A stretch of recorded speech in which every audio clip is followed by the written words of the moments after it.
Tja, hej och välkomna till andra filmen i Inför hotet livet i sommar 2013.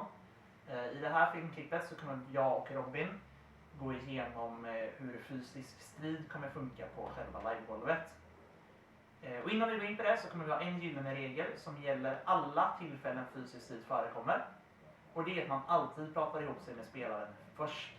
Så innan man ska slå någon eller på något sätt spela fysiskt mot en annan person så går man off-game och säger typ så här: ja men Robin, jag tänkte slå lite på dig sen, är det okej med dig? Ja. Och så pratar man ihop sig, man planerar hur man ska göra scenen, man löser alla regeltekniska bitar med frågor som vad händer med mitt attackvärde, försvarsvärde. Man pratar ihop hur scenen kommer gå till, man går in på livegolvet, man spelar upp scenen och det blir en skithäftig scen för alla närvarande att titta på. Och det är den gyllene regeln vi kommer ha när det gäller fysiskt spel på livegolvet är: prata ihop er off först, blir det en mycket bättre scen in-game. Ja, på era karaktärsblad som ni har fått skrivet så har vi tre olika attackvärden. Vi har närstrid, vilket är i alla fall ni använder händerna. Exakt. Sen har vi blankvapen, dolkar, svärd, pålar och annat. Sen har vi skjutvapen. Exakt. Kalashnikovs, Berettas, kolibris ifall ni har någonting sånt. Sen har vi även ett försvarsvärde, vilket är det värdet ni använder för att försvara er mot den andres attackvärden. Och försvarsvärdet används oavsett vilken typ av attack den andra gör. Så använder man alltid samma försvarsvärde. Det är viktigt att tänka på. Och har ni inte fått de här värdena av oss arrangörer än när ni tittar på det här klippet så kommer ni få dem innan livet, absolut senast i samband med era intriger. Själva stridssystemet sen väl på livegolvet är väldigt enkelt. Och handlar om att man tar sitt attackvärde minus försvararens försvarsvärde och försvararen tar den differensen i skada. Exempelvis om jag skulle slå Robin med attackvärde 7. Jag har då försvarsvärde 5.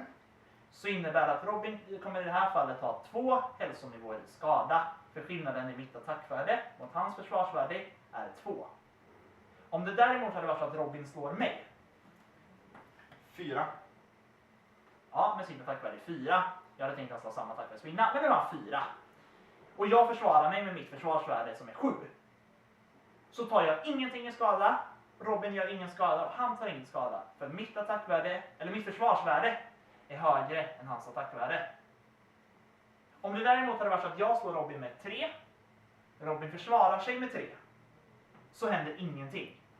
Jag tar ingen skada, han tar ingen skada, det är en stillastående fight tills någon av oss gör något annat.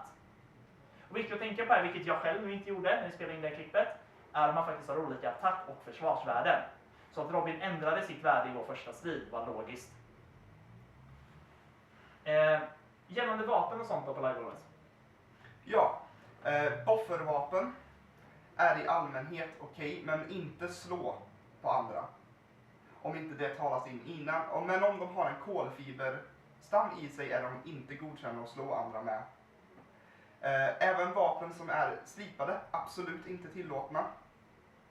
Soft airguns är tillåtna om de inte har kulor. Om de ger ljud ifrån sig får de absolut inte skjutas i närheten av någon annan så pass nära så att de faktiskt kan skrämma någon. Och i allmänhet inte försök dra vapen så sällan som möjligt.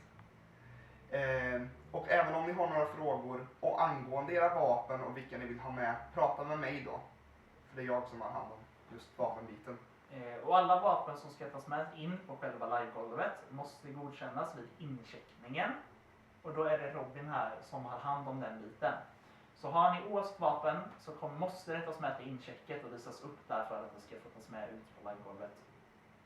En viktig sak att nämna också är att vi, precis som förra året, kommer ha rosa armbindlar och dela ut till folk. De får man om man ber oss om det. Och de innebär att man inte vill vara med i fysiskt spel. Exempelvis om Robin skulle ha en armbindel så kan inte jag göra så här på honom. Eller ens putta så här eller göra så här. För han vill inte ha det spelet. Men det innebär också att Robin inte får sätta sig i situationer där det skulle uppstå fysiskt spel. För då skulle han hindra mitt spel. Och det får han inte göra utan då får han tänka sig för vart han sätter sig i situation. Ja. Men möjligheten finns alltså för alla att om man känner att jag är skadad eller jag klarar inte av den här typen av fysiskt spel, prata med oss så kommer ni få en rosa armbindel som folk kommer respektera. Sen har vi även vissa stoppord som har lite samma med fysiskt spel men som kan användas i alla sammanhang. Och det är brems. Och det innebär att om Robin är väldigt på mig på något sätt så kan jag säga brems. Då förstår Robin att han ska tona ner sitt spel lite grann.